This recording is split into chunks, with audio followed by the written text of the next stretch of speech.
নিশ্চয় বন্ধুরা আপনারা ভালো আছেন এবং শুনছেন আজকের এই আয়োজন। আমি চলে এসেছি বরাবরের মতো এই মুহূর্তে ফেসবুক লাইভে। তো ঠিকমতো দেখতে এবং শুনতে পাচ্ছেন কিনা সেটা তো কমেন্ট করে লিখে জানাবেন আমাকে নিশ্চয়। হ্যাঁ, আহ, আজকে আপনাদের সাথে যেই বিষয়টা নিয়ে কথা বলছি সেটি হচ্ছে সবাই সফলতা চাই, কিন্তু শান্তিতে থাকতে চাই আমরা কয়জন, এই নিয়ে কথা হচ্ছে। তো লিখতে পারেন আপনার মনের কথা আমাকে কমেন্টের মাধ্যমে। কারণ হচ্ছে আজকের পৃথিবীতে সবাই সফল হতে চাই, ভালো চাকরি চাই, টাকা চাই, পরিচিতি চাই, আহ, একটা বড় বড় বাড়ি গাড়ি হবে এইরকমটা আমরা চাই। কিন্তু সেটার পিছনে দৌড়াতে গিয়ে আমাদের মানসিক যেই শান্তি সেটা কিন্তু হারিয়ে ফেলছি। অনেকের দেখবেন যে অনেক কিছু আছে, কিন্তু শান্তির ঘুম নেই। হাসি আছে কিন্তু স্বস্তি নেই।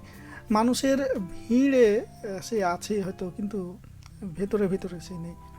অর্থাৎ সফলতাটা হওয়া বা সফল হওয়া গুরুত্বপূর্ণ, কিন্তু একই সাথে আমাদের কিন্তু ওই যে ঘুম, হাসি, মানসিক শান্তি, এগুলোও কিন্তু আমাদের জন্য ঠিক একইভাবে ততটাই গুরুত্বপূর্ণ। তো আপনারা আপনাদের মনের কথাগুলো আমাকে কমেন্ট করে লিখতে থাকুন, লিখে জানান ঝটপট। হ্যাঁ, একটা আহ, ঘটনা শেয়ার না করলেই নয়। আমার এক বন্ধু আছে, তো সে বেশ ভালো একটা চাকরি করে।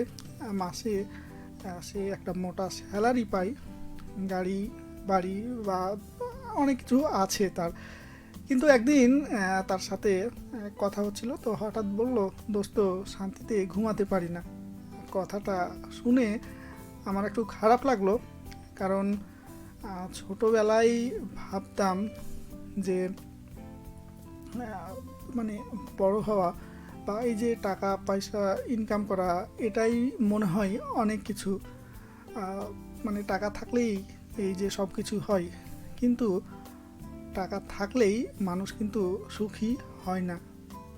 মানুষের সবচেয়ে বড় অভাব টাকার মধ্যে নেই, আছে শান্তির অভাব বা শান্তির খোঁজটাই হচ্ছে আসল। যার কাছে আসলে ওই শান্তি আছে সেই আসলে সুখী মানুষ বর্তমান সময়ে।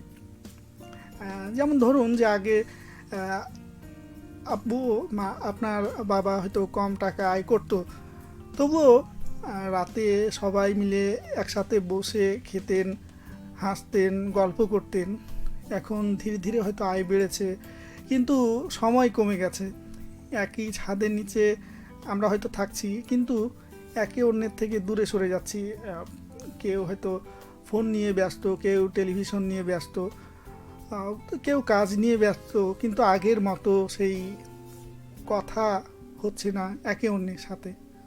অন্তরের বা নিজেদের মনের যে কথাগুলো সেগুলো কিন্তু সেভাবে প্রকাশিত হচ্ছে না আর কি। তো এভাবে করে আমাদের ভেতরের যেই শান্তিটা সেটা কিন্তু ধীরে ধীরে দূরে সরে যাচ্ছে। সফলতা খুঁজতে গিয়ে শান্তিটাকে আমরা হারিয়ে ফেলছি। তো এই নিয়ে আপনারা অবশ্যই লিখতে পারেন আপনার মনের কথাগুলো আমাকে কমেন্টের মাধ্যমে। আছি আপনাদের সাথে। আজকে কথা হচ্ছে যে সবাই সফল হতে চায়, কিন্তু শান্তিতে থাকতে চায় কয়জন, এই নিয়ে। তো ইতিমধ্যেই আমার সাথে যেই বন্ধুরা যুক্ত হচ্ছেন, তো তাদের তো একটু দেখে নিতে চাই। রয়েছেন আমার সাথে, কমেন্টের মাধ্যমে যুক্ত হয়েছে সৌরভ আলী, লিখেছেন যে এগিয়ে যান, সাথে আছি। আপনাকে অনেক অনেক ধন্যবাদ বন্ধু, সাথে থাকার জন্য এবং কমেন্ট করে লিখার জন্য।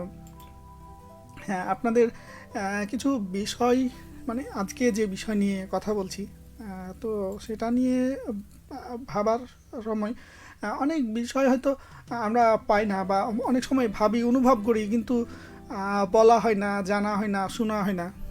যেমন যে সফলতা বা সফল যখন হয় বা কেউ হয়, তখন সে একটা পরিচিতি পায়, কিন্তু আহ, যখন কেউ শান্তিতে থাকে তখন তাকে কিন্তু বাঁচতে শেখায়। আমরা টাকা দিয়ে হয়তো অনেক ভালো ভালো বিছানা কিনতে পারি, বা কিনতে পারবো, কিন্তু শান্তির যে ঘুম সেটা আসলে কখনোই টাকা দিয়ে কেনা সম্ভব নয়।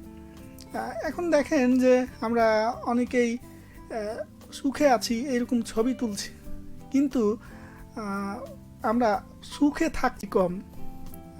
জীবনে বড় হওয়া সহজ হয়ে গেছে, কিন্তু শান্তিতে থাকাটা সেটাও অনেক কঠিন হয়ে গেছে বর্তমান সময়ে। আমাদের বা যাদের হয়তো অনেক টাকা পয়সা আছে বা অনেক কিছু আছে, তাদের দেখবেন যে খুব সহজে তারা হাসতে পারে না, কিন্তু যার কোনো কিছুই নেই সেই দেখেন যে নির্দ্বিধায় যেই হাসিটা সে হাসে, কোনো চিন্তা, কোনো টেনশান ছাড়া। তো সেই হাসিটা আসলে সব জায়গায় পাবেন না আর কি। তো লিখতে পারেন আপনার মনের কথাগুলো। আমরা ওই যে বিলাসিতার মাঝে মানসিক শান্তি খুঁজি। তো হ্যাঁ, বিলাসিতার মাধ্যমে হয়তো আনন্দ পাওয়া যায়, কিন্তু মানসিক শান্তি আসলে পাওয়া যায় না। তো যাই হোক, আপনি আপনার সেই মনের কথাগুলো লিখতে পারেন আমাকে কমেন্টের মাধ্যমে। আছি আপনাদের সাথে। যেই বন্ধুরা এখনও কমেন্ট করেননি কিন্তু কমেন্ট করবেন মনে করছেন, তো নিশ্চয়ই লিখতে থাকুন আপনার মনের কথাগুলো। শাকিল খান রয়েছেন গাবতলী বগুড়া থেকে, লিখেছেন যে আজ মন ভালো নেই, সকাল থেকেই বকাবকি, ধান কাটা নিয়ে চিন্তা হচ্ছে, কিছু বলেন। হ্যাঁ, আমাদের মন সব সময় ভালো থাকে না। আমাদের মানে প্রকৃতি যেমন এক এক সময় এক এক রকম থাকে, আমাদের মনেও সেই রকম এক এক সময় এক এক রকম থাকে। আমরা সব সময় হাসি খুশি থাকতে পারি না, বা সব সময় রিল্যাক্সে থাকতে পারি না। তো সব কিছুরই প্রয়োজন আছে। বা এই যে আপনি ধান কাটার চিন্তা করছেন, কারণ এই মুহূর্তে ধান পেকে গেছে, সেই ধান আপনি যদি ঠিক সময়ে কাটতে না পারেন তাহলে সেখানে ফলন কমে যাবে, আবার মজুরিও হয়তো বেশি লাগবে। কারণ ধানগুলো যদি পড়ে যায় তখন লেবার বা শ্রমিক সেটা বেশি লাগবে আর কি। হয়তো শ্রমিক অনেক সময় পাওয়া যায় না। জানি না শ্রমিক দিয়ে কাটাচ্ছেন নাকি নিজেই কাটছেন।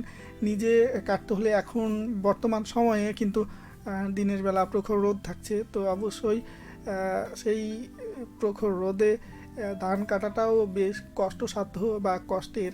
তো সেই কষ্টের মধ্য দিয়েই যেই ফলটা আপনি পাবেন সেটার মধ্যে কিন্তু একটা শান্তি আপনি পাবেন। আমরা সহজে যেই জিনিসগুলো পেয়ে যাই সেটার মধ্যে মানসিক শান্তি থাকে না, সেটার সাথে আবেগ থাকে না, কিন্তু আপনি কষ্টের মাধ্যমে যেটা পাবেন সেটার মধ্যে একটা অন্যরকম ভালো লাগা থাকবে।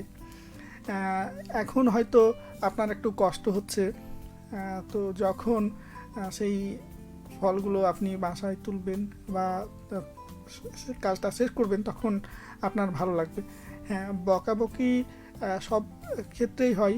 এই যে বললাম যে ধান যদি সঠিক সময়ে না উঠাতে পারেন, আপনার পরিবারের তারা হয়তো চিন্তা করছে যে সঠিক সময়ে মানে তাড়াতাড়ি ধানটা উঠাতে হবে, না হলে সেটা নষ্ট হবে, ফলন কমে যাবে, তো সেজন্যই হয়তো বকছে। আমরা ছোটোবেলায় যেটা করি যে বাবা মা বা বড় যারা থাকে তারা কিন্তু আমাদেরকে অনেক সময় বকাবকি করে, তখন আমাদের অনেক মন খারাপ হয় যে তারা আমাদেরকে এভাবে বকাবকি করছে কেন।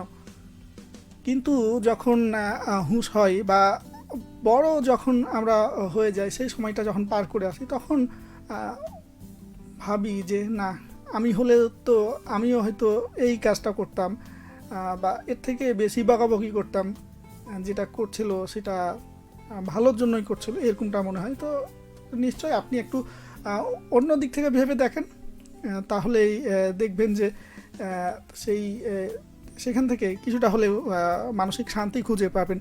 আব্দুল সাত্তার রয়েছেন 13 রশিয়া শিখবন চাপানাগঞ্জ থেকে, লিখেছেন যে আসসালামু আলাইকুম। ওয়ালাইকুম আসসালাম। কথা বন্ধু জয়, কেমন আছেন? এই তো আমি ভালো আছি, আপনি কেমন আছেন? কমেন্ট করে পরবর্তী কমেন্টে অবশ্যই লিখে জানাবেন। আর আজকে কথা বলছি যেই বিষয়টা নিয়ে, সেই বিষয়টা হচ্ছে সফলতা, মানে সফল হতে সবাই চায়, কিন্তু শান্তি চায় কয়জন, এই নিয়ে কথা হচ্ছে। তো আপনি আপনার কিছু কথা লিখতে পারেন আর কি, নিশ্চয়ই পরবর্তী কমেন্টে লিখবেন। যেমন একটু বলি, বা ইতিমধ্যেই বলেছি, তারপরে যে একজন মানুষ অনেক বড় চাকরি করে, মাসে ধরেন যে অনেক টাকা আয় করে, কিন্তু তার ঘুম নেই, পরিবারের সাথে সেই সময় দিতে পারছে না, সব সময় টেনশানেই রয়েছে। অন্যদিকে আরেকজন হয়তো ছোট্ট একটা চাকরি করে, আয় কম করে, কিন্তু পরিবারের সাথে হাসি খুশি সময় কাটায়, রাতে শান্তিতে সে ঘুমায়। তো এখানে আপনাকে যদি বলা হয় যে আসল সুখী মানুষকে, তাহলে আপনি কাকে বলবেন? যে কে আসলে সুখী মানুষ? যে অনেক টাকা পয়সা ইনকাম করে সে, নাকি যে কম টাকা পয়সা ইনকাম করে কিন্তু সে পরিবারের সাথে হাসি খুশি সময় কাটায়, পরিবারকে সময় দেয় এবং রাতে শান্তিতে ঘুমায় সে? তো নিশ্চয়ই আপনি কমেন্টে লিখবেন আর কি, উল্লেখ করবেন। আর এখন যেহেতু সোশ্যাল মিডিয়ার যুগ চলে এসেছে, আমরা সোশ্যাল মিডিয়াতে, বিশেষ করে ফেসবুক, ইউটিউব, আরও যে সামাজিক যোগাযোগ মাধ্যম রয়েছে, সেগুলোতে আমরা অনেক সময় কাটাই। আমরা করি কি, যে সোশ্যাল মিডিয়াতে ক্ষণে ক্ষণে বা প্রতিদিনই পোস্ট দিয়ে জানান দিই যে আমি খুব ভালো আছি, অনেক সুখে আছি, অনেক জায়গায় ঘুরতে যাচ্ছি, দামি দামি খাবার খাচ্ছি। কিন্তু সেই বাস্তবতার ভেতরেও কিন্তু মাঝে মধ্যে কিছু গল্প থাকে বা কিছু না বলা কথা থাকে, যেটা হয়তো সবাই জানে না, সেটার মাঝেও কিছু কষ্ট থাকে। তো যারা এরকম কষ্টে থাকেন তারাও নিশ্চয় সেই বিষয়টা উপলব্ধি করেন আর কি। তো বন্ধুরা, আমার সাথে আরও যেই বন্ধুরা রয়েছেন, কমেন্ট করে লিখে জানান আপনার মনের কথাগুলো। ঝটপট আছি আপনাদের সাথে আর অল্প কিছুক্ষণ, আর এই অল্প কিছুক্ষণের মধ্যে আপনি আপনার মনের কথাগুলো আমাকে কমেন্ট করে লিখে জানাতে পারবেন। হ্যাঁ, মানসিক শান্তি সেটির যেমন প্রয়োজন আছে, সব কিছু মিলিয়েই আমাদেরকে সামনে এগিয়ে যেতে হয়, দুঃখ, হাসি, কান্না সব কিছু মিলিয়েই। তো এবারে আপনাদের একটু তথ্য দিই, সেটা হচ্ছে বাংলাদেশ এবং পাকিস্তানের মধ্যে যেই টেস্ট ম্যাচ বা টেস্ট সিরিজ চলছে, সেটার দ্বিতীয় ম্যাচটি কিন্তু আগামীকাল আবার শুরু হবে। প্রথম ম্যাচ, যেটার ফলাফলটা ছিল বেশ প্রশান্তিদায়ক বা ভালো লাগার, কারণ সেই ম্যাচে বাংলাদেশ 100 রানের ওপরে হারিয়েছিল পাকিস্তানকে। আর সেখানে চাঁপাইনবাবগঞ্জের তরুণ পেসার নাহিদ রানা, তিনি একাই 5 উইকেট নিয়েছিলেন এবং দুর্দান্ত বল করেছিলেন। তো সেই ভালো লাগার বিষয়টা যখন আসে, বা সেই ভালো খবরগুলো আমরা যখন পাই, তখন আমাদের ভালো লাগে। তো এই প্রথম ম্যাচে জয়ের পর আমাদের প্রত্যাশা কিছুটা হলেও একটু বেড়েছে, বা আস্থার জায়গা তৈরি হয়েছে যে দ্বিতীয় ম্যাচে বাংলাদেশ আরও হয়তো ভালো কিছু করবে, বা যদিও হারে একেবারে ভালোভাবে, বা যেটা বলি মানে খুব খারাপভাবে হারবে না, এমনটা আমরা প্রত্যাশা করি আর কি, বা ন্যূনতম ড্র করবে, এমনটা আমাদের আশা বা প্রত্যাশা। তো আপনারা আজকের যে বিষয় নিয়ে, সেটা নিয়ে আরও কিছু লিখতে পারেন। আমরা অনেক সময় এই যে টাকা পয়সা বা এই যে আয় ইনকাম করতে গিয়ে শান্তির কথা ভুলে যাই, এবং সেটা ভাবতে গিয়ে মানে কিছু কিছু ভাবনা মাথার মধ্যে আসে, এবং এটা থেকে অনেক ধরনের হতাশা, ডিপ্রেশন এইগুলো অনেক সময় কাজ করে আর কি। যেমন আমরা ভাবি যে ওর চাকরি ভালো, বা ওই বেশি আয় করে, আমি অতটা আয় করি না, বা ও বিদেশে থাকে, আমি দেশে থেকে কিছু করতে পারলাম না। এরকম অনেক চিন্তা হয়তো আমাদের মনের মধ্যে অনেক সময় তৈরি হয়, এবং সেটা থেকে অনেক সময় অশান্তি হয় বা হীনমন্যতা বা চাপ আমরা অনুভব করি। তাই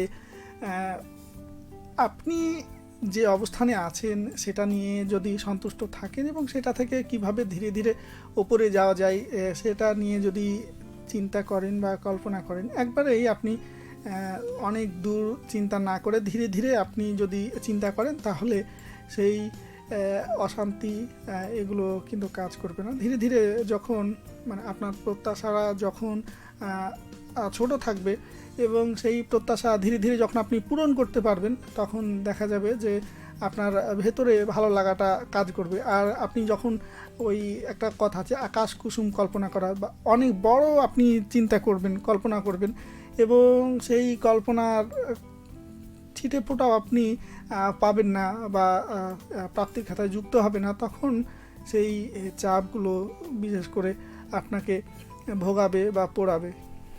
তো তাই অবশ্যই মানে ছোট ছোট কল্পনা করবেন।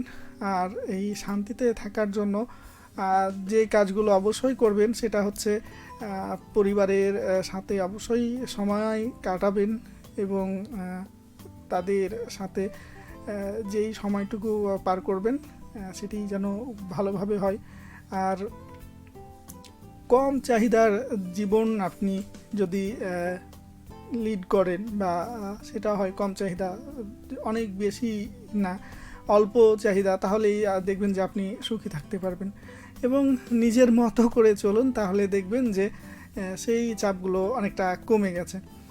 তো ইতিমধ্যেই আমাকে যে বন্ধুরা কমেন্ট করেছিলেন সেই বন্ধুদের কমেন্টগুলো আমি আর একটু দেখতে চাই যে আর কেউ কিছু কমেন্ট করেছেন কিনা, লিখেছেন কিনা। যেমন মারুপ আলী আমাকে কমেন্ট করেছেন, সালাম জানিয়েছেন, ওয়ালাইকুম আসসালাম রহমতুল্লাহ বারাকাতু। হেবি চমৎকার। হিউম্যান রাইটস এর তথ্য অনুযায়ী যারা মধ্যবিত্ত পরিবারে দিন আনে দিন খায় তারাই সৃষ্টিকর্তা দুনিয়ার সুখী মানুষের ভেতরের হয়। যাদের অনেক টাকা পয়সা হয় তারা বেশি টেনশান হয়। হ্যাঁ, অনেক অনেক ধন্যবাদ আপনাকে। এইরকম অনেক উদাহরণ হয়তো আমরা নিয়ে আসতে পারবো সামনে, যে শান্তিতে থাকতে গেলে যে অনেক কিছুর প্রয়োজন হয় না, অল্প কিছু নিয়েও শান্তিতে থাকা যায়। ওই একটা ভিক্ষুকের গল্প হয়তো আপনাদের মনে আছে, তো সেইটা নিয়ে মানে রাজা এবং ভিক্ষুকের গল্প রয়েছেন আমাদের সাথে। শাহলাল ডন তিনি লিখেছেন ওকে। আচ্ছা, কোথা থেকে লিখেছেন বন্ধু এবং কেন ওকে লিখলেন? মানে আজকে এই যে শান্তি নিয়ে কথা হচ্ছে সেটার জন্য নাকি অন্য কোনো বিষয়, সেটা কমেন্ট করে আপনি জানাতে পারেন পরবর্তী কমেন্টে। আজকে আমি যেই বিষয় নিয়ে কথা বলছি, তো সেই বিষয়টা হচ্ছে সবাই সফল হতে চায় কিন্তু শান্তিতে থাকতে চায় কয়জন, এই নিয়ে।